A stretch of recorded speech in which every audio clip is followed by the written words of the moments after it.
seu campo de conhecimento ou de interesse. A Associação de Diplomados da Escola Superior foi fundada no final de 51, formando o anterior, com o objetivo de manter a coesão entre os estagiários após o término do curso, garantindo hábitos de cooperação intelectual criados aqui entre civis e militares, sobretudo difundindo em todo o país a chamada doutrina Segurança Nacional. Seminário Segurança e Desenvolvimento começa com o encontro de duas personalidades marcantes da República. Não temos a pretensão de esgotar hoje o tempo, repetindo esta discussão em próximas oportunidades. Por último, eu gostaria de ressaltar que a realização deste evento só foi possível graças ao apoio do Bradesco, um antigo parceiro da ADEG, uma empresa, acima de tudo, ética, que conosco partilha os mesmos princípios e valores. Senhores, mais uma vez, muito obrigado e que esse encontro seja proveitoso para todos nós.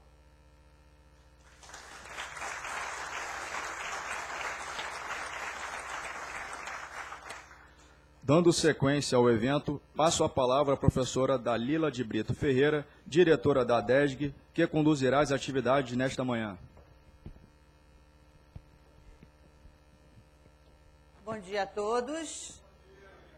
É um prazer, uma alegria e uma emoção poder estar de volta a essa escola, onde aprendi muito, especialmente aprimorei a minha vocação para ser brasileira, que acredita firmemente numa nação fraterna, justa, solidária, desenvolvida. Agradeço imensamente a presença de todos, em especial aos nossos palestrantes de hoje, que aqueceram o nosso convite e que, sem dúvida, acrescentarão ao nosso acervo de informação muita coisa sobre dois conceitos que parece, não sei se os nossos palestrantes concordam comigo, mas parecem manter entre si uma relação mútua de causalidade, segurança e desenvolvimento. Dito isso, gostaria de convidar ao palco os nossos palestrantes de hoje, General Antiegói e o presidente do Banco Nacional de Desenvolvimento Social, senhor Joaquim Levy. Por favor. À vontade. Pode, por favor. E a ideia é que a gente faça desse momento um momento de convivência. Não por acaso dispomos o nosso palco dessa forma, para que todos se sintam em casa e que a gente possa, com muita tranquilidade, ouvir o que virá em seguida. Convido, portanto, o nosso convidado, o senhor Joaquim Levy, para fazer a sua apresentação, por favor. Sim, pode ser onde o senhor preferir. E lembro, enquanto isso, aos senhores que nós abriremos em seguida as apresentações um espaço de debate informal, acredito que de 3 a 4 intervenções, porque os nossos convidados têm agenda absolutamente sobrecarregada e vamos precisar ter atenção absoluta com o nosso horário. Por favor, a palavra é sua. Bom dia. É uma enorme satisfação, uma honra estar aqui nessa escola. Estava me lembrando ontem, quando eu era garoto, escrevi 2 livrinhos avulsos, exatamente, exatamente aquele que dava a própria ADESG, sobre os elementos da doutrina de segurança nacional, e que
nós estamos falando não só de ferrovias, nós estamos falando de todas as estradas.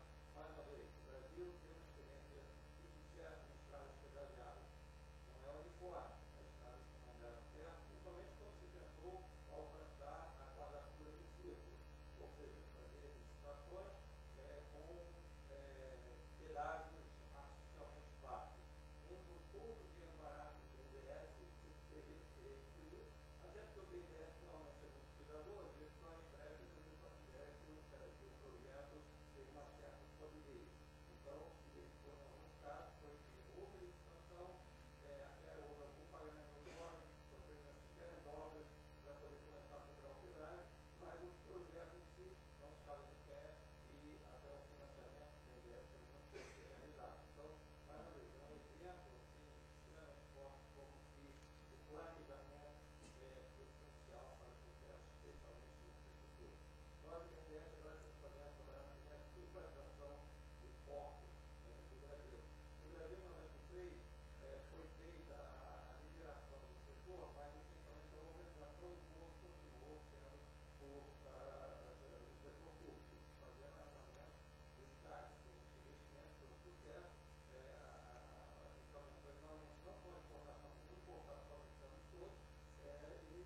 o mercado central tem sofrido em parte a redução da demanda por recursos do BNDES. Esse mercado de BNDES, os investimentos são bons, são investimentos de renda fixa, tá certo? Esse instrumento, como se vê aqui, cresceu significativamente, está na média de 4.500 para 140 bilhões, torna a parte dos investimentos e, particularmente na área de infraestrutura, a partir do chamado segmento incentivário, também houve um crescimento das emissões dessas debêntures. Agora, a proporção que isso tem acontecido ainda não é suficiente para financiar as nossas necessidades de infraestrutura. A razão pela qual o BNDES continuará sendo importante, a razão pela qual o BNDES está procurando incentivar o crescimento desse mercado, assim como também a captura de recursos exterior para financiar as nossas demandas. Quando eu olhar o gráfico aqui direito, eu vejo que a queda dos nossos desenvolvimentos em infraestrutura não foi totalmente compensada pelo aumento de ofertas de eventos de incentivados para a infraestrutura. Então, a inflação ainda precisa chegar a um equilíbrio que nós, do BNDES, estamos trabalhando para alcançar isso, exatamente porque nós precisamos financiar esses investimentos que eu mencionei no governo e financiar o setor privado. Aqui é um pouco técnico, vou passar, mas a maneira como a gente faz investimento também tem que se adaptar de forma que os investimentos possam ser também levados para o mercado central, ou seja, a gente financia uma obra durante o período de construção. Depois que a construção está completa, então, por exemplo, pode se há demanda para aquilo, normalmente o risco do projeto de infraestrutura cai drasticamente.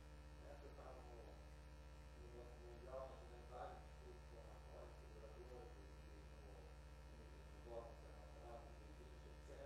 O que se tem mostrado exatamente isso. É óbvio que o risco que existe em infraestrutura é no momento da construção, da estrada e estrada. Se é uma estrada que a gente sabe que o tráfego é bem calculado, é proporcional à demanda, depois que ela está construída, bom, é uma questão, mas o risco cai em cima. Uma linha de transmissão, ela está fazendo a linha, tem risco, depois o risco cai dramaticamente. Então, o que acontece? O Banco de Desenvolvimento de nós podemos focar cada vez mais no momento da construção, onde o risco é muito grande para o investidor comum. Depois que o projeto está pronto, a gente entrega isso para a sociedade e isso vira uma oportunidade de investimento para cada um de nós cidadãos. A verdade é que esse processo, toda a economia saudável, os diversos componentes da sociedade estão juntos. Então, na verdade, quando nós chamamos de setor privado, cada vez mais a gente está falando são empresas que se financiam junto a compradores, que somos nós. Certo? E por isso, nós temos a nossa poupança, nossa cultura de aposentadoria investidos em projetos que vão ter um efeito do crescimento da nossa economia. Esse ciclo virtuoso é que nós temos que cada vez mais estimular. Porque essa é a maneira que nós, brasileiros, vamos estar construindo o futuro do nosso país. E o BNDES é ser parceiro de ajudando que o mercado estatal, o mercado das poupanças brasileiras possa estar financiando esses projetos que trazem benefícios para o país nas próximas gerações. E nós já temos feito isso. Por exemplo, aqui um exemplo que foi feito no final do ano passado.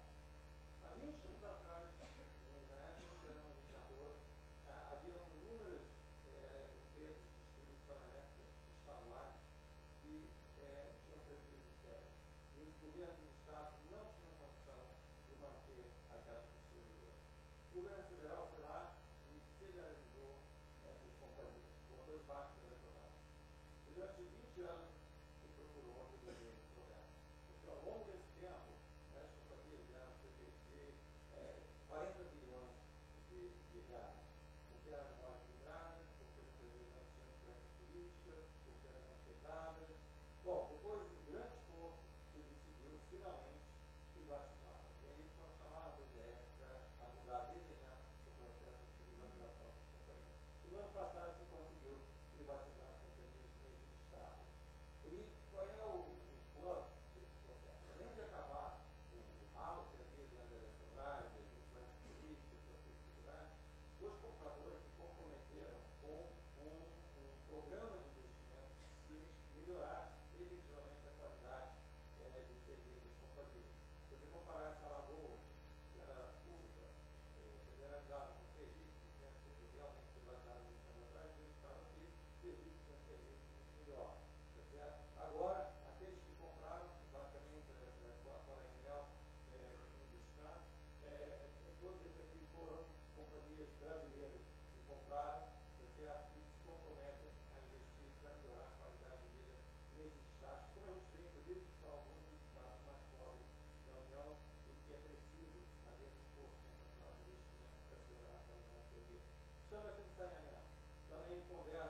esgoto correto e no tratamento. Amanhã, há 10 anos atrás, eu consegui dinheiro de 20 para fazer unidade de tratamento e, obviamente, muita coisa aconteceu, certo? Então, você tem o setor privado com uma programação, com obrigações claras, é uma maneira eficaz de conseguir fazer isso.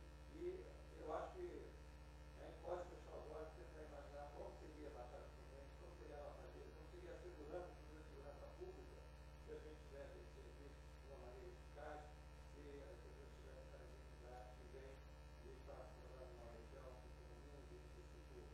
E aí a gente fazer mobilizar os recursos brasileiros do setor privado e até dos estrangeiros também, para a gente fazer esse investimento, mudar esse patamar, começar uma nova vida.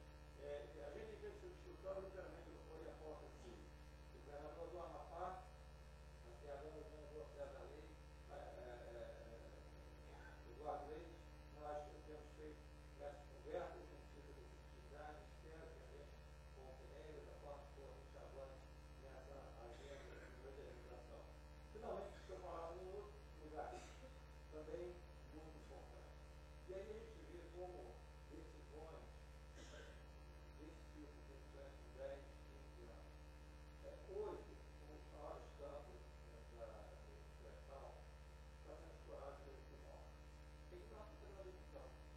Então, o gás natural é um combustível limpo, um combustível que provavelmente vai ter muito menos restrições globais e de nosso interesse estratégico diante que o petróleo. Certo? Ela vai pegar esse gás e trazer para a terra, ou ela vai injetar o gás e exportar o petróleo. Ou talvez, por exemplo, para a gente ver a economia política. Essa é uma decisão importantíssima, decisão estratégica, decisão vai ser fácil, próxima decisão. Ela depende de saber se tem espaço nos produtos que existem hoje, que foram construídos no começo da década, certo? Com a Petrobras, pela Petrobras, e que são usados de uma maneira que a ANP, onde está, detectou que não era mais eficiente. A ANP, que eu fiz de engenharia, certo? Observou que, na verdade, aquele gasoduto, porque ele tem muitas entradas no país, poderia ser utilizado o fluxo e através de diferentes desenvolvimentos diferentes, poderia ganhar muito mais gás do que hoje em dia parecia saber que a própria Petrobras podia saber. Então, hoje nós temos uma discussão se a venda da a separação do transporte do gás e a propriedade do gás que está para dentro, não deve ter essa separação ou não. Eu diria que todas as evidências indicam que é bom ter essa separação. Um é dono do gás, o outro transportador é dono. Essa transportadora vai querer transportar o mais. E a gente tem muito pouco, na verdade, ele pode transportar mais. Desenvolver essa questão, que é o que o Congresso tem falado dos próprios gás, é essencial. E tem um efeito de cachaça desde esse ano de nós.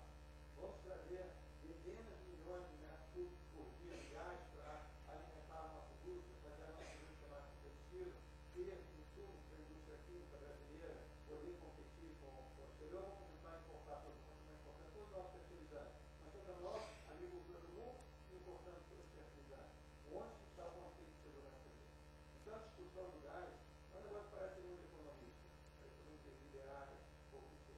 Na verdade, bem encaminhada, vai ter um impacto enorme no desenvolvimento e na nossa segurança. E aí, tem uma coisa também, nós brasileiros estamos participando, que é a discussão com o Estado sobre a reformulação das distribuidoras de gás. E os Estados ainda são majoritariamente controladas do Estado. Então, o nosso desejo é ter essa maior e melhor uso dos nossos ativos. Todo mundo sabe que um bom deployment é uma maneira de ter sucesso. Então, usar melhor das ativos que nós temos e também abrirmos o mercado para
adianta que a comunidade lembrar que o Brasil pode ter tecnologia de alta avançada e usá-la de muitos produtos grandes. Então, no Brasil, ele abre oportunidade enorme com a discussão da base de lançamento na planta. Não é só uma base de lançamento.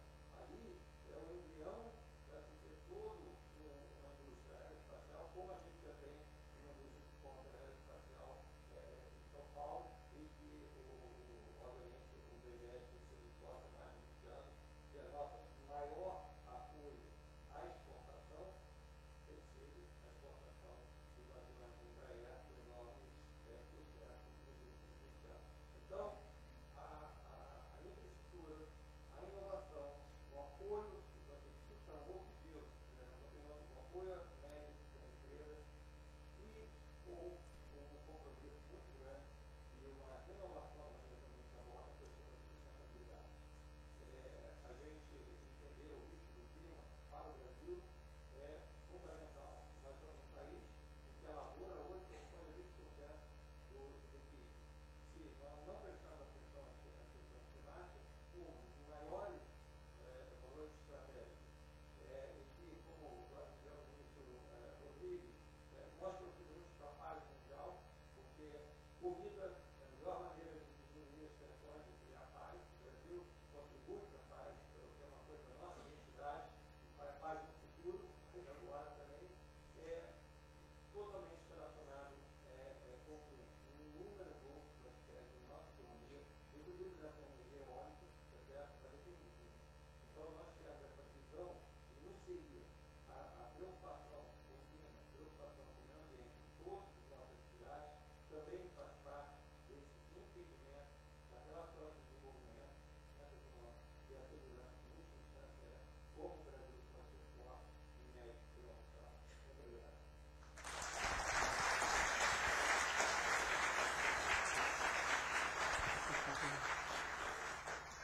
Dando seguimento ao nosso painel, convidamos o general Antegóia a fazer uso da palavra. Por favor, general. Bom dia, senhoras e senhores. Eu começo por agradecer o comando da ESP, a direção da ESP, por terem me honrado com esse convite do principal Dr. Rodrigo, e agradecer também a presença dos que me honram com a paciência do meu vídeo. Claro que a minha abordagem não será, obviamente, não será a abordagem de caráter econômico, mas eu vou tentar apresentar-lhes alguns cenários e fazer alguns comentários, alguns fatos que vivi e me fizeram aprender um pouco das circunstâncias que a gente vive no país. O Brasil vive há bastante tempo na área de segurança. O primeiro fato de segurança é sensação, segurança é sentimento, segurança é percepção. Não há uma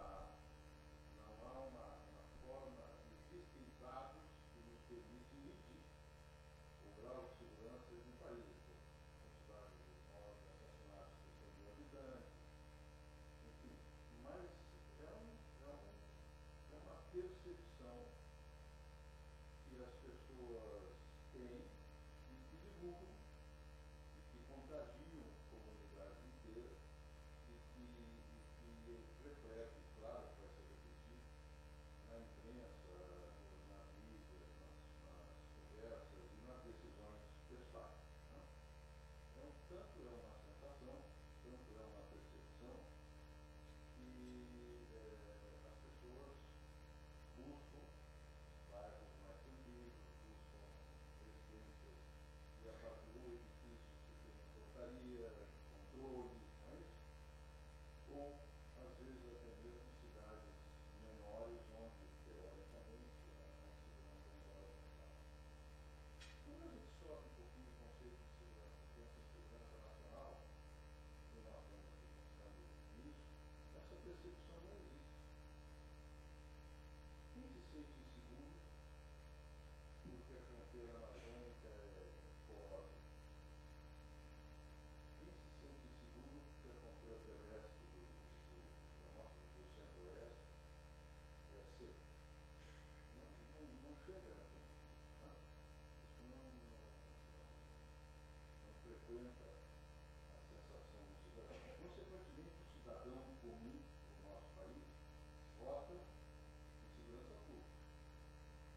antecipe por segurança pública.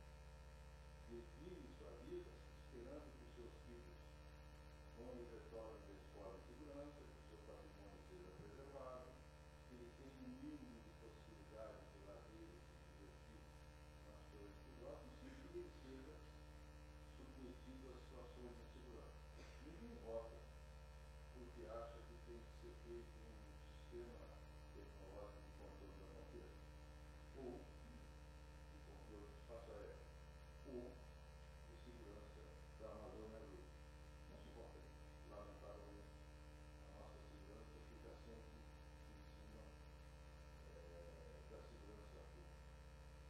A segurança pública passou a ter uma visibilidade enorme no país nos últimos 3 ou 4 anos, não só pelas ações que foram perpetradas, não só pelo atrevimento que cresceram, não só pelos índices que assumiram proporções trágicas, gravíssimas, mas porque pela primeira vez o Estado, a União, a esfera administrativa da União, arregaçou as mangas e resolveu enfrentar a segurança pública. Se nós olharmos todas as nossas constituições, desde 1824 até hoje, a União, ou o Império na época, quando era um Estado unitário, o governo nacional, ele nunca tratou de segurança pública. Isso sempre foi delegado aos poderes locais, seja as províncias, as estruturas que existiam no Império, seja as estruturas que passaram a existir, adaptadas na República, mas estaduais. Então, dessas formas que nós tivemos, tivemos polícia civil estadual, tivemos polícia militar estadual. E padronizamos uma solução para o país inteiro. Padronizamos uma única solução no Brasil. Nós só temos no Brasil 2 tipos de polícia no Estado: as polícias civis, as polícias militares. E algumas cidades têm guardas municipais. E mais recentemente, incluindo outros papéis avançando um pouquinho sobre segurança. Na União, nós temos um papel muito limitado nisso.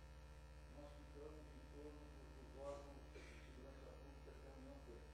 Polícia Federal, Polícia Rodoviária Federal, Polícia Ferroviária Federal, e aí o que se teve que fazer? Dar às Forças Armadas um papel complementar na área de segurança, que é um papel que eu duvido que marinheiros, trabalhadores e soldados cumpram com prazer. Isso é a vida de qualquer militar, mas não é a atividade que nos encanta e drenar tanta energia como se drenar. Mas a realidade do país não põe isso. Então nós vivemos, e eu vou tratar um pouco disso, nós vivemos estruturas, tentamos resolver o problema por estruturas que já não funcionam mais, por estruturas que se mostraram esgotadas e agravado pelo caráter corporativo, que é uma outra questão. Os integrantes dessa estrutura se auto-atribuíram ou conquistaram. Então, cada um assume um papel no limite das suas competências legais,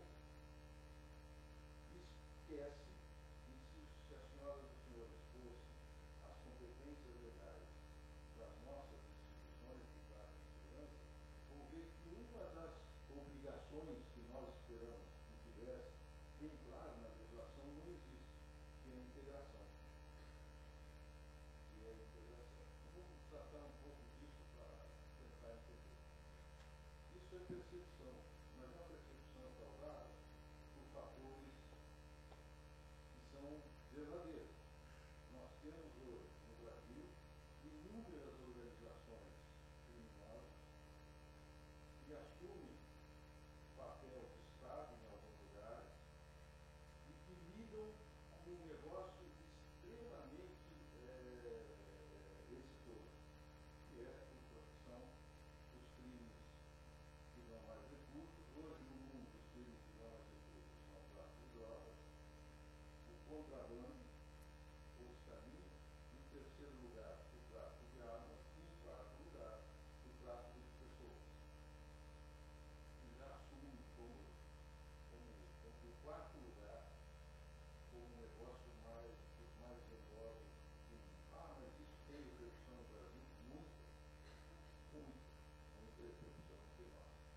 é isso que nós vivemos. Ou seja, voltando aqui, aproveitando o tempo a nossa infraestrutura penitenciária, ela produz isso. Nós hoje temos penitenciários, como a gente viu atrás, a nossa inspeção atrás, o sistema penitenciário, que são centros de home office, né? Os líderes das organizações criminosas, eles estão protegidos pelo Estado e qualquer coisa que agrida a sua integridade física, moral e o que for, é responsabilidade do Estado. Eles têm que estar alimentados pelo Estado, a saúde tratada pelo Estado, ganham auxílio, uma bolsa cadeia que é maior do que o salário mínimo, e tem à sua disposição um Estado para proteger a atividade criminosa, porque passaram a ser home office dentro do Estado, dentro das penitenciárias. O que aconteceu agora, repetindo a tragédia de Combate, que acontece a nível de lá em Manaus, a crônica, a tragédia da crônica anunciada, a crônica da tragédia anunciada, a mais previsível. O que aconteceu? No início de 2017, todos se recordam disso, foi isso, um pouquinho, um pouco mais amplo, em seguida pegou Boa Vista, Natal, Ceará, pegou também. E aí o que se fez? Como as nossas estruturas policiais, a nossa infraestrutura, não tem os recursos que deveriam ter, não por culpa delas, mas por decisões tomadas. Veja bem, quando deu a primeira crise deu para ter falência do sistema de segurança, o governo passou, foi o Rio Mal. E rapidamente, praticamente no dia seguinte, no mês de junho, que era a ministra da Defesa e eu, fomos a Natal. Lá, reunir pessoas para conversar, autoridades para conversar. Descobri que em 2016, a Polícia Civil do Rio Grande do Norte tinha um terço dos seus efetivos. E a Polícia Militar do Rio Grande do Norte não tinha muito mais, e há 13 anos, então, quando isso aconteceu, ela não fazia concurso. Isso é uma decisão de gestor. Ou uma amarração que as nossas regras constitucionais e legais impõem ao gestor. A questão do envolvimento e o investimento e o fim que sobra para isso. Mas é óbvio que isso chegaria em um plano desse tamanho. Consequentemente, nós tivemos. E vejam bem, naquele momento, o governo decidiu, ou melhor, no momento seguinte às chacinas produzidas no início de 2017, o governo separou 1 bilhão de alguma coisa para que os estados, cada estado construísse uma penitenciária e o governo construísse mais 5 penitenciárias. Alguma foi construída aqui no Rio de Janeiro? Em nenhum lugar. No Rio Grande do Sul construíram uma no complexo de Caracas. Todos os governadores do estado se propuseram muito prontamente, entregar projetos e tal, não aconteceu absolutamente nada. O dinheiro estava disponível. Não aconteceu nada por razões que são até discutíveis do ponto de vista do governo. Eu sempre que é um presídio, eu tenho que colocar segurança pessoal e outras coisas. Mas o discurso seguiu absolutamente vazio. Junto com essa questão, nós temos o nosso tamanho, que é a nossa riqueza, mas ao mesmo tempo os nossos grandes problemas. Um país com 8 milhões e meio de quilômetros quadrados, mais 4 milhões e meio do nosso, para agregarmos a isso a Amazônia, com enormes vazios demográficos e com fronteiras com países que são entre os maiores produtores de drogas do mundo. O Brasil tem fronteira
sejam 1% dos brasileiros.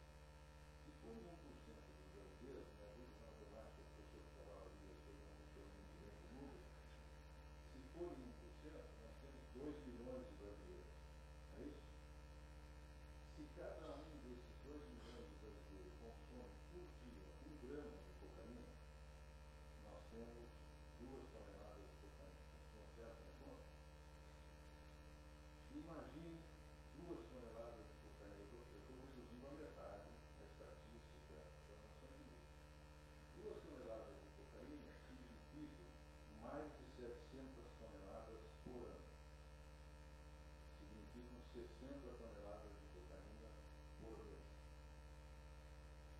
Eu decorei o número, eu decorei o número, não me esqueci.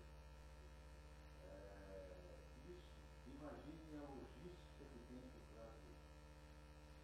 Imagine a infraestrutura, por exemplo, que sustenta essa atividade criminosa. Imagine o ganho para montar uma infraestrutura que vai de produção, que é a nossa situação artesanal do Brasil, que vai de produção, transporte da produção, distribuição entre os beneficiadores e o varejo. Então, toda essa estrutura, porque 60 toneladas ou 2 toneladas por mês não se transporta na maleta, nem no velocidade, toda essa estrutura produz uma riqueza, um ganho monumental.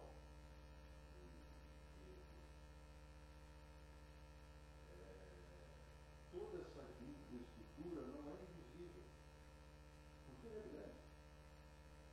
E para que essa infraestrutura funcione, ela tem que corromper o Estado. Sem corromper o Estado, ela não funcionará. O crime organizado só existe no Estado desorganizado. O crime organizado não existe no Estado organizado. O Estado que tem todas as suas agências, que tem instrumentos para que as suas agências cumpram o papel do Estado, muito além das barreiras ideológicas, que tem os cegados, os dificultados de enxergar a verdadeira razão do problema, e por trás disso, alavancando isso a gente tem politicamente correto, nós temos uma estrutura estatal que não é capaz de dar conta de um negócio que movimenta numa estatística definida, se eu reduzir os números, que movimenta 60 toneladas por mês e produz o crime organizado e muitas outras consequências que nós temos por aí. O que acontece conosco? Nós temos na nossa fronteira 2 movimentos bem distintos. 3 países que produzem uma força centrífuga, isso eu preciso ter bastante, que produzem um movimento centrífugo espalhando droga e o negócio como origem da droga. Mas passamos a ter no sul do Brasil, no centro-oeste do Brasil, interiorizado no Brasil uma outra força científica que leva para fora as nossas ambições do grande negócio do crime organizado. Porque o crime organizado, e as notícias dos tempos, as senhoras e senhores acompanharam, ele tem demonstrado uma projeção de poder sobre a Argentina, sobre o Paraguai, sobre o Uruguai. O Uruguai agora, com a legalização da maconha, criou outros problemas, mas essa é uma discussão à parte. Né? Então, se no norte, naquelas fronteiras tão difíceis, tão remotas, nós temos uma força distante da nossa direção, nós já temos no centro-oeste.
postura de poder de polícia, para poder de polícia do ponto de vista jurídico, do ponto de vista do papel do Estado, para que essas leis fossem fiscalizadas. Quanto nós investimos na estruturação da segurança pública ao longo das nossas fronteiras, da comunicação, enfim, quanto nós fizemos? Então nós estamos achando que realisticamente que a simples sanção de uma lei dizendo que isso aqui é crime, que não deve acontecer mais, vai funcionar. Como é que ficou, por exemplo, o IBAMA? Como ficaram as nossas polícias responsáveis pelas fronteiras? Como ficaram, em termos de controle de tráfego, as nossas estradas e cidades? Os acidentes de carros de milho, as mortes de pessoas por atividade criminosa no inimigo, a aversão ao meio ambiente reduzido. Então, nós discutimos, perdemos um enorme tempo, e isso é uma opinião muito pessoal, sujeito, obviamente, a todos os riscos, perdemos um enorme tempo discutindo qual era o papel do Estado. Se era indutor ou era agente ativo na economia. E esquecemos daquilo que é o seu papel essencial, que é exercer o poder de polícia não da polícia, mas o poder de polícia em nome dos cidadãos, e cidadãos que constituem o Estado. E perdemos essa capacidade. Ora, a solução fundamental para isso, qualquer solução para isso passa por uma palavrinha chamada integração. Uma palavra simples, mas muito difícil de ser implementada, que é integrar os esforços do Estado. Se nós temos pouco, não temos possibilidade de investimento como se deseja em curto prazo e eventualmente e possivelmente nem em médio prazo. Se o país é tão grande, se as carências são tantas, é fundamental que haja integração. Quando nós produzimos, quando nós trabalhamos de forma integrada, os resultados chegaram. Aqueles que são do Rio de Janeiro, vivem aqui há bastante tempo, devem se lembrar como foi bom o período dos Jogos Olímpicos. Porque aí houve integração, que deixou um legado de integração. Durante o último governo, o governo passado, o governo Temer, nós tivemos um grande avanço na integração. Conseguimos produzir um grande avanço na integração dos esforços dos órgãos de segurança da União, segurança pública federais, estaduais, aqueles municípios que os têm, Forças Armadas e órgãos de inteligência. Mas não logramos isso pela criação de estruturas, sim, algumas foram criadas, mas não logramos isso pela imposição legal, pela convicção, não, nós logramos isso pelo monograma. Ou seja, nós tínhamos um presidente da República que já tinha sido secretário de Segurança duas vezes, tinha noção, o pessoal conhecia isso, e tínhamos no GSI, na defesa e na justiça, três pessoas que eram amigos de outros carnavais. Então, o ministro Júnior, o meu personal comunista, meu comunista pessoal, é um amigo de muitos anos, eu estou dizendo isso muito para ele, é um amigo de muitos anos, com quem dou muitíssimo bem. O primeiro-ministro Alexandre de Moraes e depois o ministro Torquato são pessoas com muita facilidade no relacionamento, e o ministro Torquato eu conhecia também já há muitos anos. Então, as amizades e as relações pessoais permitiram, mas o Estado não pode funcionar assim. Não pode funcionar dessa forma. Foi possível avançar na inteligência, foi possível fazer integração, e a integração está baseada num critério, segurança pública, inteligência e forças armadas. Defesa. Por que defesa? Porque ela tem um papel importante. É um papel adicional, adjetivo, marginal. Não. São 16 mil, 16,5 mil quilômetros de fronteira, 4 milhões e meio de quilômetros quadrados no Atlântico, e que a gente tem um papel a cumprir. A gente hoje Forças Armadas têm um papel né? Se a senhora e os senhores estão lembrados, houve uma discussão quando se criou no governo, ainda no governo Temer, nós criamos um comitê permanente de combate ao crime organizado.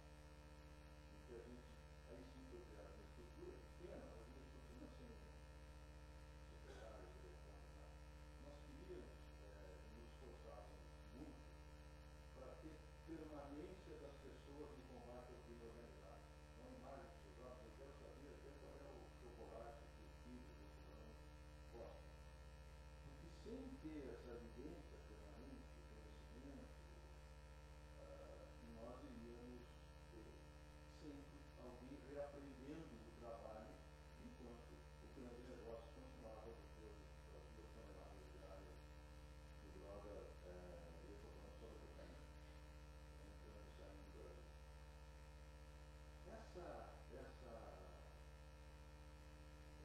Essa estrutura, ela foi questionada até na STF, porque era uma estrutura que dizia o que as Forças Armadas estão fazendo aqui. Não, só existe, ou praticamente só existe, o verdadeiro fator da fronteira, mas mais de 2 terços da nossa fronteira só tem um elemento do Estado, que é a presença das Forças Armadas.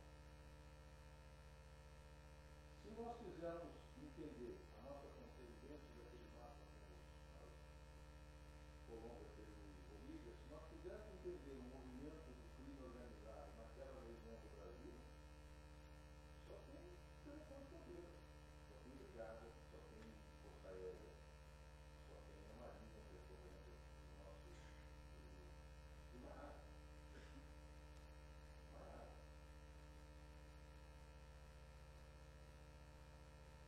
Outra percepção que é fundamental, se tem como estratégia de integração, aí sim, integração, subindo um pouquinho de patamar dos países vizinhos. Nós temos no nosso entorno países produtores, grandes produtores, mas que são países que têm enfrentado o problema e que precisam. A fronteira, ela é um risco geográfico, é uma sucessão de marcos geográficos. E a fronteira tem um fenômeno sociológico curioso, nós chamamos os crimes transfronteiriços, porque eles cruzam as fronteiras, mas as consequências deles não são na fronteira. As consequências deles vão se dar no Rio de Janeiro, São Paulo, Porto Alegre, Salvador, no Nordeste, muito longe das nossas fronteiras, muito longe das nossas fronteiras. E as decisões, os centros de decisões desses países, que nós compartilhamos com esses países fronteiros da Amazônia e Pantanal, também são longe das fronteiras. Então tem que haver um entendimento do nível governamental para que isso aconteça com todos os países que nos cercam. E criar instrumentos, ou processos, ou plataformas, ou o nome que se quiser dar, para que as forças que atuam na segurança pública de um lado e do outro possam cumprir os seus papéis. E para que nós possamos compartilhar modelos ou compartilhar soluções de controle das nossas fronteiras. Ora, vou fazer uma opinião pessoal. Olha só, se nós temos uma fronteira com a Argentina de mais de 1.000 quilômetros, e vamos fazer um SISCOM na Argentina, na fronteira com a Argentina. Pegar só a Argentina como exemplo. E o SISCOM tem toda a tecnologia, tem curso, enorme. A Argentina vai fazer o dentro dela do lado de lá da fronteira. Então, uma faixa de 100 quilômetros, 50 quilômetros, nós vamos ter uma pleia de controles que serão redundantes, superpostos, pela mesma razão. Porque ninguém imagina que a Argentina, como Estado, vai invadir o Brasil. E tampouco nós vamos fazer isso. Né? Temos nossos problemas, nós não precisamos assumir os argentinos. Acontece que a memória bélica que ficou no sul do Brasil, na região sul, ela deixou um colar de unidades militares que descem desde o oeste do Mato Grosso até Jaguarão,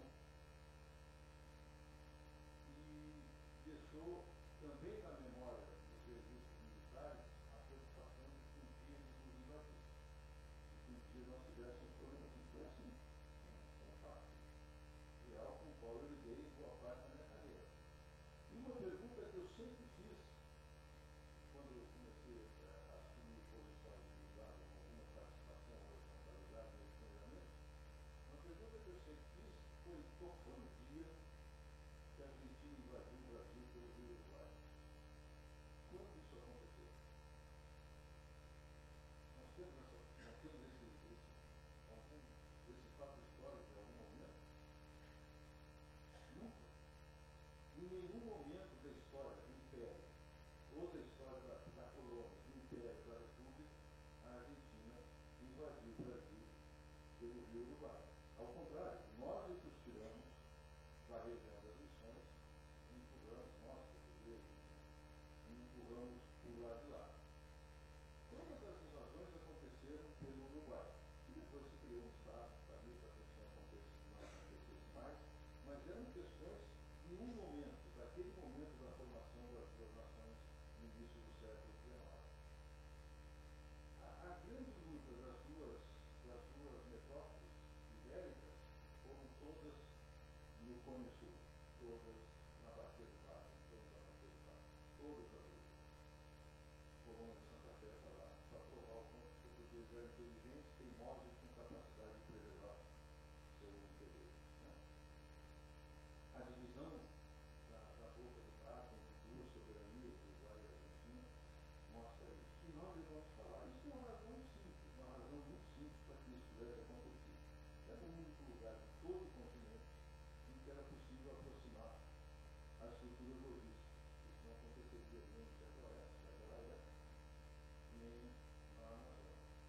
Mas o Brasil precisa ter uma interlocução com seus vizinhos, do Uruguai até a França, ou até a Italiana, para que nós construamos juntos as soluções de controle das nossas fronteiras. Os problemas que nos afligem são os mesmos. E aí entra uma percepção que nós temos que ter definitivamente. Nós ocupamos o duplex, não vou falar em triplex, o duplex desse condomínio. Esse condomínio tem 14 andares. Os últimos dois são nossos. Nós temos metade do território, praticamente, mais da metade da população e praticamente metade da economia. E nós não nos damos conta que o Brasil é uma das 10 maiores economias do mundo há pelo menos 50 anos. Há pelo menos 50 anos nós somos uma das 10 maiores economias do mundo. Entra a crise, sai presidente, entra presidente, entra a recessão, sai da recessão, a gente não consegue avançar. Não consigo decorar para a oitava, para a nona, para a sétima, para a oitava, às vezes vamos chegar na sexta, porque a conta está certa, e volta no mês seguinte, e a gente não consegue avançar. Entre elas, por razões de casamento, por exemplo, da pandemia, que estaria muito melhor do que eu. Mas nós somos. E quanto nós temos investido proporcional a essa postura, a essa dimensão que nós temos, para preservar o nosso patrimônio? Quanto nós temos investido? Quanto nós temos cuidado do patrimônio que nós recebemos? E veja bem, nós recebemos duas gerações que nos antecederam, 50 anos, 60 anos, a oitava economia do mundo. Estamos tentando trabalhar para aquela melhor. Quanto nós avançamos, quanto nós investimos para que isso pudesse acontecer? Como nós desistimos disso? Como nós vamos legar o que nos sucedeu? A nona, décima economia, mas com tanta dificuldade de infraestrutura, e um absoluto não, mas um enorme descuido do Estado com a sua segurança, ou as pessoas acham que insegurança não existe? Quem pensaria, há 6, 7 anos, 8 anos, nós estaríamos vivendo o problema com a Venezuela que nós vivemos hoje? Isso não é um problema pequeno, nem é um problema que se vai resolver no curto prazo, nem é um problema, na minha vista, perfeito, que se vai resolver sem violência. Não mostra. Mas lá. O Brasil nunca viveu, nunca na nossa história, já que outros têm visto isso da vida, nunca na nossa história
aqui é a fronteira, e essa região tem um condomínio que é metade do condomínio. Nós queremos resolver, por exemplo, isso aqui. Ó. Essas aí são as agências de inteligência dos países mais desenvolvidos e alguns parecidos com nós. Mesmo que nenhuma técnica operacional ali pode usar, por exemplo, a inteligência brasileira, como um todo, não pode usar.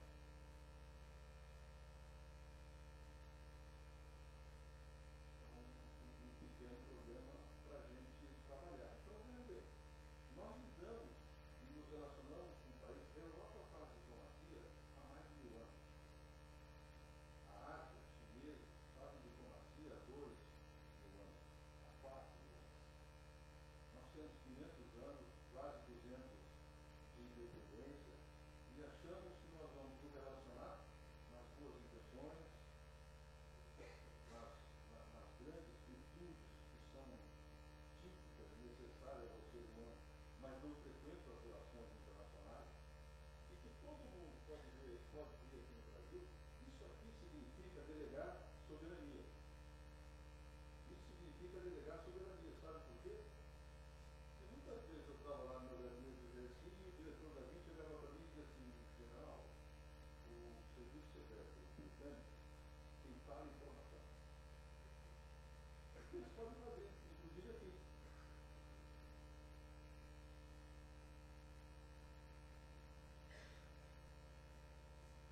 Esse é um telegráfico de buscar soluções de integração. Claro que a segurança pública, a segurança não é uma questão que se resolva exclusivamente com polícia, ela é muito mais do que isso. Né?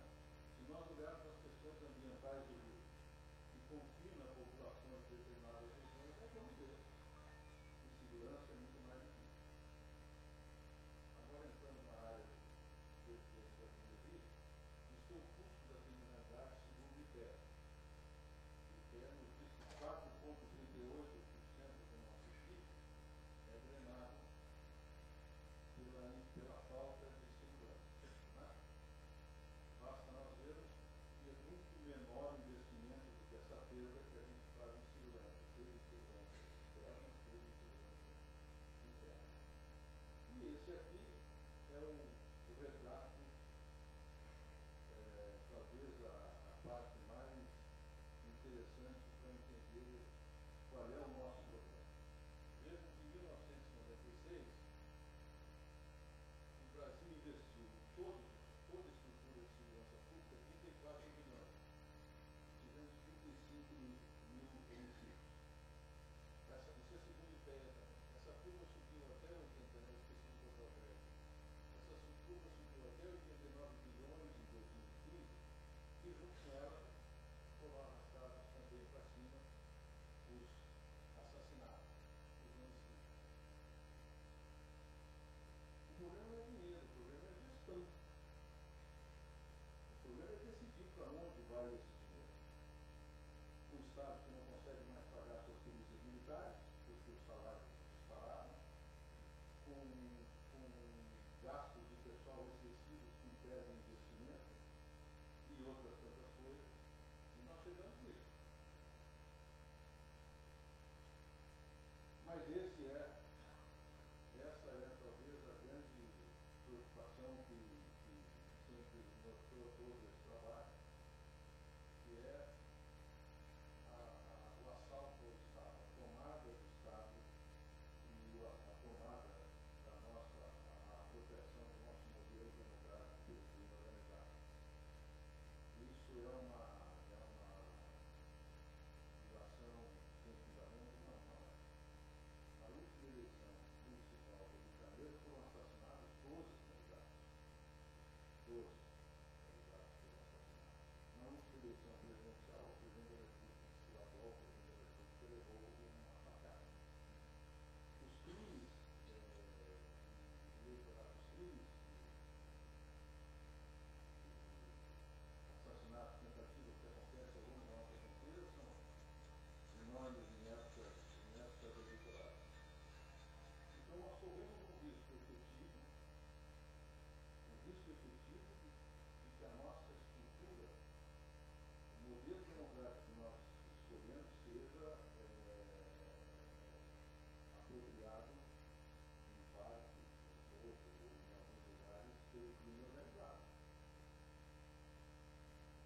Federal do Rio de Janeiro tem 4 ou 5 ex-governadores presos, outros tantos presidentes da Assembleia presos, o Tribunal de Contas do Estado todo menos um. Isso isso sim lá no outro estado não é a mesma coisa. A compra, o domínio das comunidades ou das favelas, ele permite a um candidato, não só no Rio de Janeiro, mas em diversas cidades, garantir votos. Então, se a gente chega lá na favela, qualquer, o senhor precisa de 300 votos aqui, qualquer que custa 30 mil reais, ao invés de 30 mil reais, 15 mil, 30 mil, 15 mil no final, e não precisa ir lá fazer campanha. No final, basta conferir os boletins das urnas e vai lá conferir os 300 votos deles que estão lá. Isso é absolutamente verdadeiro. Tanto é verdadeiro que nas duas últimas eleições teve que ser criado um artifício que nós não tínhamos, aliás, começou em 2010, 2009, que nós não tínhamos, que era o que se chamou de garantir o processo eleitoral. Era para escoltar pessoas, ou garantir que pessoas pudessem entrar em determinados locais e fazer o seu positivo político não qualquer candidato. Porque era verdade ou não que fizesse isso. E eu estava vendo isso, eu estava na ativa, no exército, nessa época, eu estava no Poder da Live, para que nós pudéssemos ter uma disputa minimamente limpa que as pessoas pudessem atuar. Esse é o cenário. Eu gosto desse cenário que nós podemos ter. Ele é possível, é muito possível. Claro, é possível. E essa é a preocupação que a gente tem. Eles dão por isso. Formação de uma casa, a eleição de representações, as ações são competentes, sabem fazer, são grandes homens de negócio, conseguem negócio com o Deus, não quero ver, e uma frase de um grande cidadão do século passado, já se falou em durante aqui hoje, uma frase de um grande cidadão, um grande pensador do ano passado, que aprendeu pelos infortúnios que o seu país sofreu, mas foi aprendido por Deus e por Deus. Muito obrigado.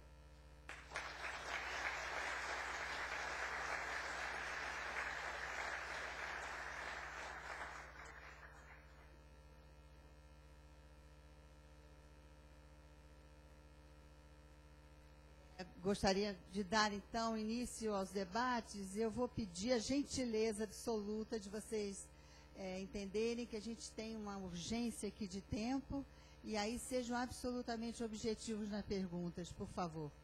Ali, a primeira debatedora.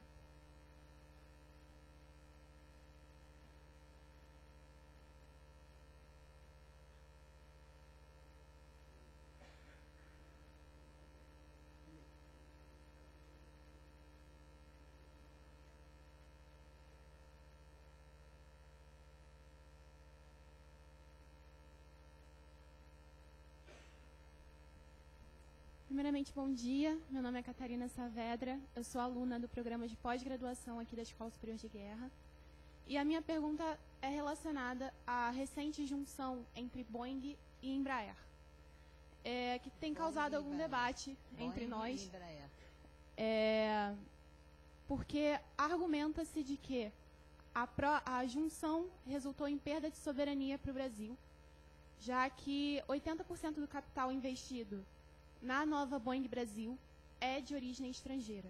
Eu gostaria de saber a posição dos senhores acerca dessa junção e como os senhores veem se haverá um potencial ganho de tecnologia para o Brasil ou se houve realmente uma perda para o setor de defesa da empresa. Muito obrigada.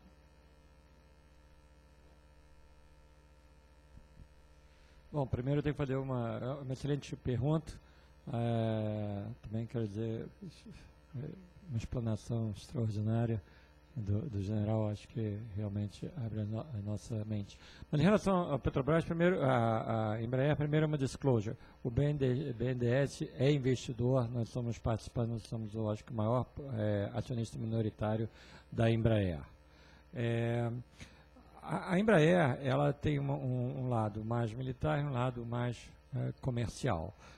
De certo modo, desfecho se deu pelo sucesso da Embraer, porque o que aconteceu foi que a concorrente direta da Embraer, que é o canadense, acabou se atrapalhando e entrou em um acordo com a Airbus, em que ele basicamente ofereceu tudo que ele tinha, por acho que $1 canadense, algo assim, para que a Airbus passasse a operar o projeto que ele tinha completado, mas não tinham como botar em prática.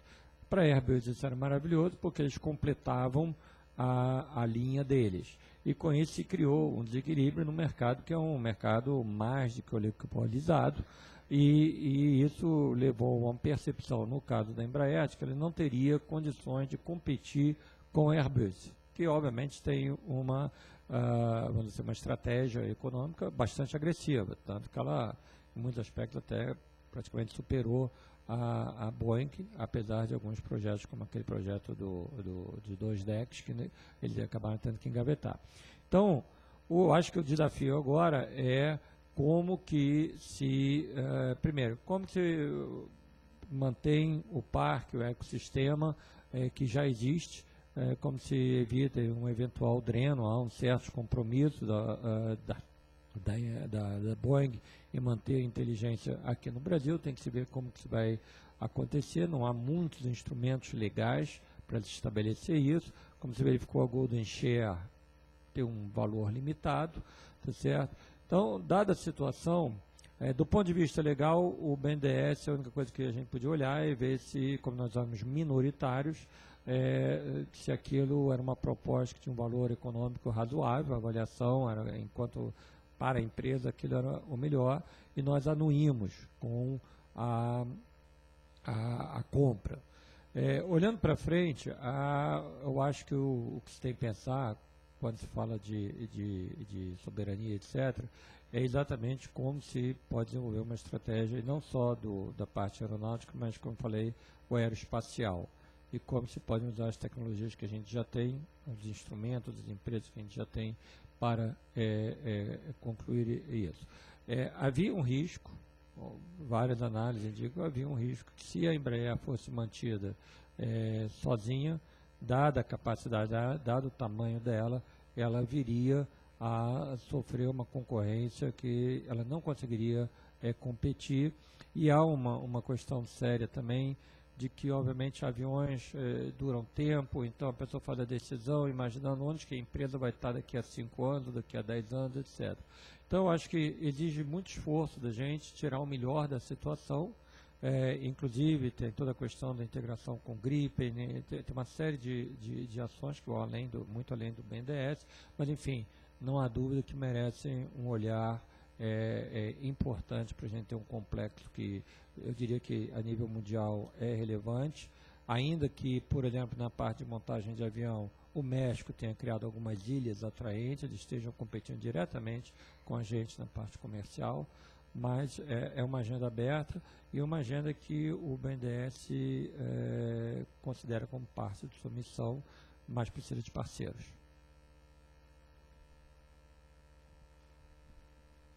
Só fazer um pequeno histórico, que eu tive que, por dever de ofício, me debruçar sobre a questão. No final da década de 90, início da década de 2000, os Estados Unidos aprovou que os salários da aviação regional pudessem ser menores que o da aviação de longo curso. Com isso, abriu a entrada no mercado americano para as aeronaves chamadas regionais, que foram Bombardier e Embraer. E com enorme sucesso da Embraer. A Embraer hoje tem mais de 1.000 aeronaves voando nos Estados Unidos. Não é pouca coisa. São mais de 1.000 aeronaves. Muito bem. Esse mercado cresceu, mas a Embraer, por decisões estratégicas, acertadas, na minha opinião, ela nunca se permitiu ultrapassar o limite dos 150 passageiros. Porque ela arranharia o andar de cima, que eram Boeing e Airbus. Boeing e Airbus, que Airbus também é uma associação. Né? Eram Boeing e Airbus. Muito bem. A Boeing e Airbus dividiam 80% do mercado da aviação, e Embraer e Bombardier com todas as suas disputas e brigas, da ordem de 20%, e os aeronautas me corrijam. Muito bem. Num determinado momento, a Bombardier decidiu ultrapassar o limite dos 150. Quando ela ultrapassou o limite dos 150, a Airbus diminuiu o preço da aeronave dela e quebrou a Airbus, e quebrou a Bombardier. Um jogo simples, a gente pode achar, eu estava dizendo, que barbaridade e tal. E assim, esse é o jogo, né? A Bombardier reduziu. Quando a Bombardier reduziu e a Airbus baqueou, imediatamente a Bombardier ofereceu, a Airbus, quando a Airbus reduziu e a Bombardier baqueou, imediatamente no movimento já previsto, a Airbus apresentou a solução para a Bombardier e trouxe a Bombardier para ela. E aí nós ficamos com o mercado dividido entre a Bombardier, que passou a ser a dona de todo o segmento que eu descrevi, a Boeing com o segmento que ela já tinha e a Embraer com o segmento que já tinha. A Embraer, então, seria a pequena empresa, obviamente que a gente tem que entender isso, a disputar um mercado não mais com a Bombardier, mas com a Airbus. E toda a infraestrutura e a capacidade tecnológica da Airbus. Então existiam duas opções. As opções que sobravam eram duas. Ou aceita-se a associação com a Boeing, ou vai fechar a Embraer. É simples. As opções eram essas. Né? As opções que existiam eram essas. Ou a gente aceita fazer uma associação com a Boeing e salva tecnologia, empregos, futuro e outras coisas, preservando aquilo que era o interesse, vamos dizer, estratégico nosso, que era a área de defesa, ou a Embraer vai ser engolida pelos grandes, ela vai virar e diz, olha, tá bem, continuem aí fazendo o avião de vocês que nós vamos ver. Olha o exemplo da Argentina. A Argentina tinha tecnologia para a produção de aviões, perdeu a tecnologia, porque ela perdeu também para a Embraer, as fábricas fecharam, a famosa fábrica de aviação de Córdoba fechou, e agora eles estão tentando renovar. Quando o Brasil começou a construir o KC-390, né? O KC-390, eu estava no Ministério da Defesa, era assessor do ministro Jobim, quando o projeto começou. E nós fomos aos países sul-americanos para buscar parcerias, que é uma atitude inteligente que nós temos que ter. Como eu disse, a gente tem que... o Brasil não terá prosperidade sozinho na América do Sul. Se nós não induzirmos, não ajudarmos a prosperidade dos nossos vizinhos, nós não vamos chegar em lugar nenhum. Então, quando nós fomos à Argentina, buscar na Argentina, o que vocês podem fazer, era zero, nada. A Argentina tinha perdido uma tecnologia que já teve por decisões nacionalistas, formidáveis, espetaculares, e que derrubaram uma tecnologia que eles já tiveram. Então a nossa decisão, a nossa Brasil decisão, ela se deparava com duas coisas muito práticas, ou seja, nós vamos ter uma empresa do tamanho da Embraer brigando com a Airbus e com a Boeing, porque se não fosse com a Embraer, a Boeing ia achar outra solução. Ela não ia simplesmente deixar a disputa que ela tem de muitos anos, a competição com a Airbus. Esses foram os dados da decisão. Se a gente quiser pegar isso e fazer um discurso nacionalista, ideológico, formidável, nós vamos fazer o que estamos fazendo com a energia nuclear. Estamos sentados em cima da 5ª maior reserva do mundo de urânio, daquilo que já foi prospectado, que é 1/3 do país, ou 25% do país, mas é lavra exclusivamente do Estado, é monopólio. Então o nosso urânio está soberanamente enterrado, para que nós soberanamente não usemos e soberanamente não nos desenvolvamos. Então esse era o dilema que havia. É um dilema complicado, mas se preservou aquilo que produz mais tecnologia. E o que produz mais tecnologia é defesa, não tenha nenhuma dúvida disso. Os grandes saltos de desenvolvimento do mundo foram nos períodos de conflito, porque a defesa traz tecnologia. Obrigado. Mais um debatedor, por favor. Bom dia. capitão de mar e guerra do quadro técnico Lameiras, estagiário do curso de altos estudos de política estratégica aqui da ESG. A minha pergunta refere-se à primeira apresentação. O senhor presidente falou da nossa agroindústria, do nosso PIB, que levaria em torno de 20% do nosso PIB. E eu queria agora falar sobre outro segmento muito importante para o desenvolvimento, que é a indústria, né? Dentro das nossas aulas de economia, a gente pode inferir que existe, em alguma medida, o risco de um processo de desindustrialização nacional no Brasil. E num cenário onde os países estão tomando medidas protecionistas, eu gostaria de perguntar ao senhor, né, como o senhor vê o banco fomentando e ajudando a alavancar os nossos mercados interno e externo para a nossa indústria? Essa é uma excelente pergunta, de certo modo é ligada até a pergunta anterior, como disse o general.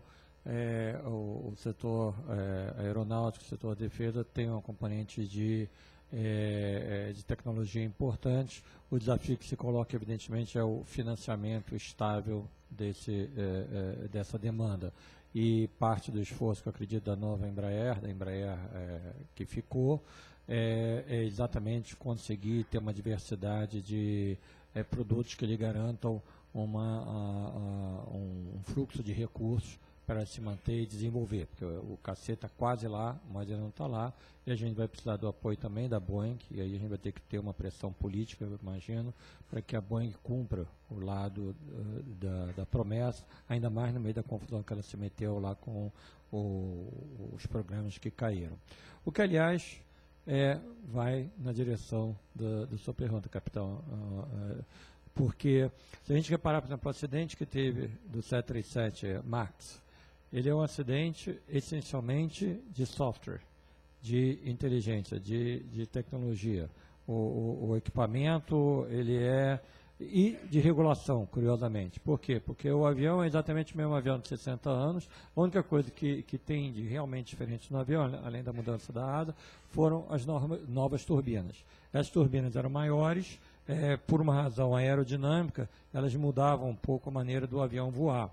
E aí entra a parte regulatória, que a gente tem que sempre prestar atenção, que era um argumento de venda do 737, era de que os pilotos que tinham pilotado antes, as versões antigas, não precisavam de treinamento adicional, porque era tudo igualzinho. Na verdade, não era igualzinho.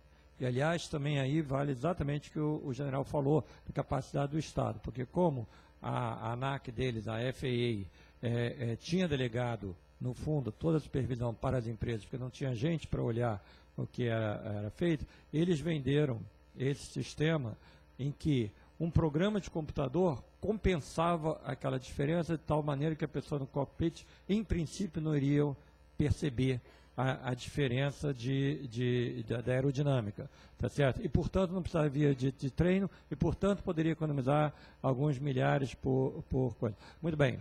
Obviamente, a falência da parte regulatória, uma certa esperteza e um glitch na parte de tecnologia, de programação, levou à tragédia e está levando agora um enorme custo para a empresa. Então, a industrialização, desindustrialização, hoje entrou numa dinâmica completamente diferente.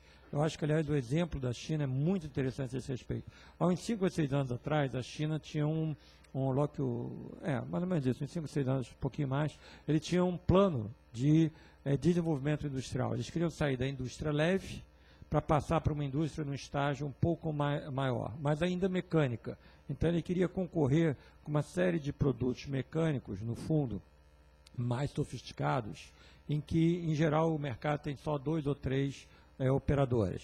Assim, tipo, por exemplo, uma coisa que ninguém presta muita atenção, a esteira nos aeroportos. Esteiras nos aeroportos, só tem 2 ou 3 fábricas no mundo.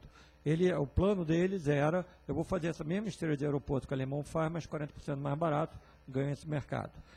E vou fazer isso no interior do país. Plano 100%.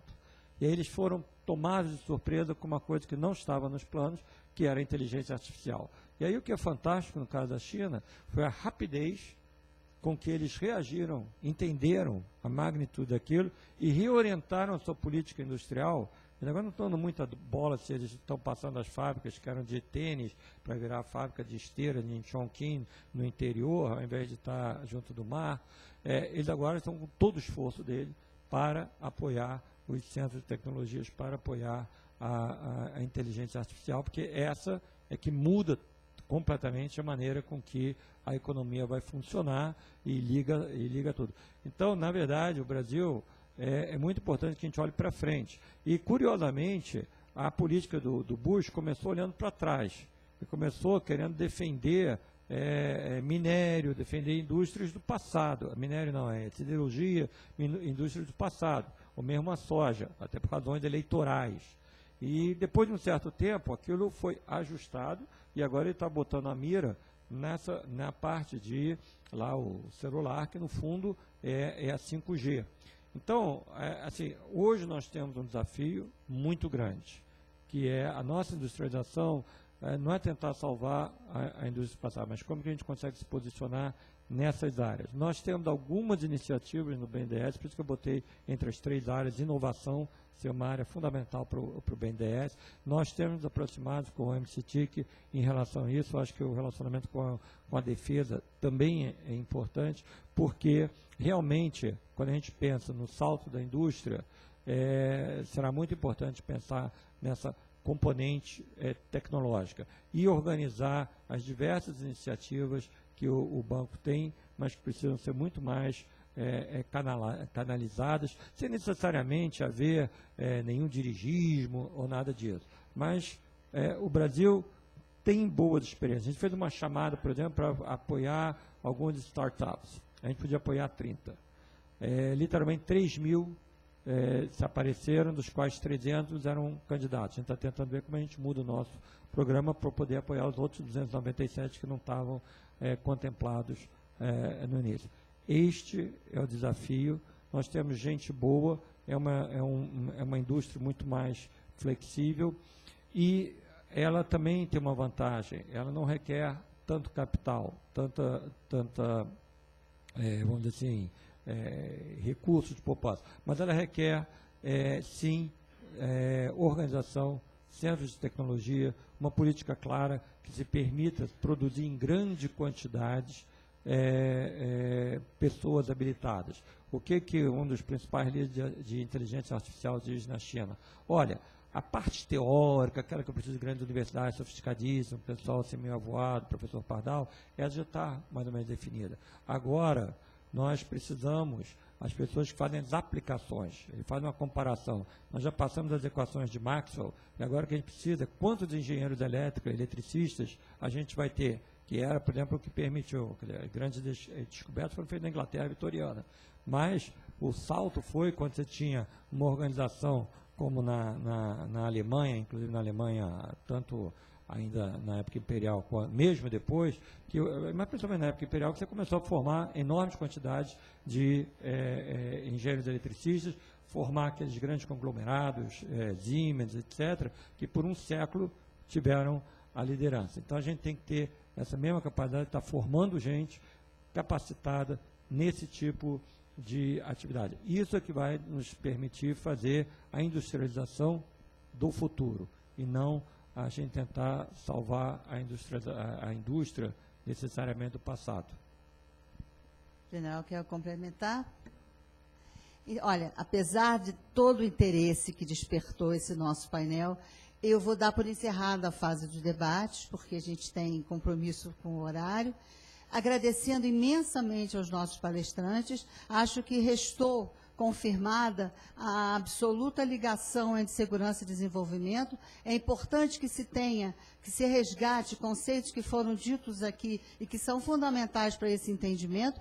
É importante que se tenha a segurança como uma percepção, e para que se tenha percepção de segurança, é mais do que necessário que, ao lado dessa questão da segurança propriamente dita, enfrentando agressões, que a gente tenha preocupação com a defesa, e vendo as ameaças que estão aí, que não podem ser desconsideradas, a necessidade de uma integração absoluta de um Estado verdadeiramente organizado e que possa pensar não com o retrovisor, mas com farol de milha, olhando para o futuro, pensando na inovação, pensando que não se constrói um ambiente efetivamente sustentável de desenvolvimento e segurança, se não se tiver combinado o aspecto de um desenvolvimento econômico com a retaguarda de um desenvolvimento social, onde as instituições, mais do que propriamente recursos naturais, vão dizer do sucesso das nossas políticas e de um futuro melhor, que é o desejo de todos nós. Muito obrigada. Eu passo agora em nome da Associação dos Diplomados da Escola Superior de Guerra, uma lembrança para deixar registrado esse evento de hoje, a certeza absoluta de que os senhores, o general Echegói, presidente Joaquim Levy, contribuíram e muito para despertar o nosso interesse e a nossa curiosidade. Obrigada.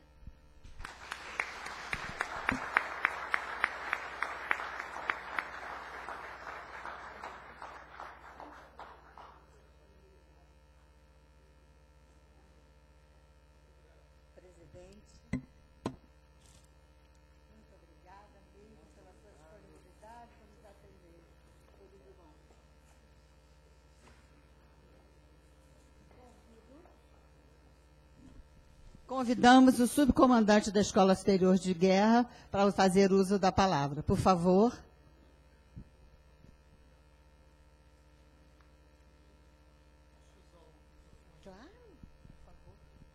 Bom, eu queria só dizer aqui a alegria de ter o senhor Joaquim Levy, general Echegói, iniciativa do general Andrade aqui, por esse momento ímpar. Raras são as vezes que a gente consegue ter uma palestra tão lúcida e tão clara. E aqui os senhores constroem a sua própria não a própria personalidade, mas a sua própria, mostram aqui a sua carreira e a sua reputação. E tenho certeza que dentro daqui tem vários admiradores dos senhores, pelo seu trabalho e principalmente por transpirarem o Brasil que os senhores transpiram. Muito obrigado pela Escola Superior de Guerra, em nome do almirante Alípio Jorge, este imediato do almirante aqui, vos fala. Agradeço muito essa oportunidade e desejo, dentro da nossa simplicidade, muito sucesso. Muito obrigado.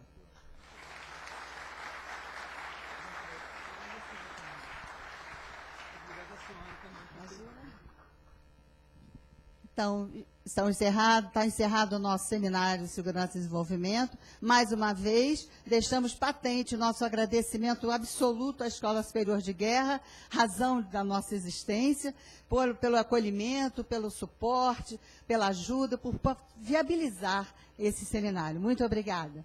Obrigada a todos. Muito obrigado.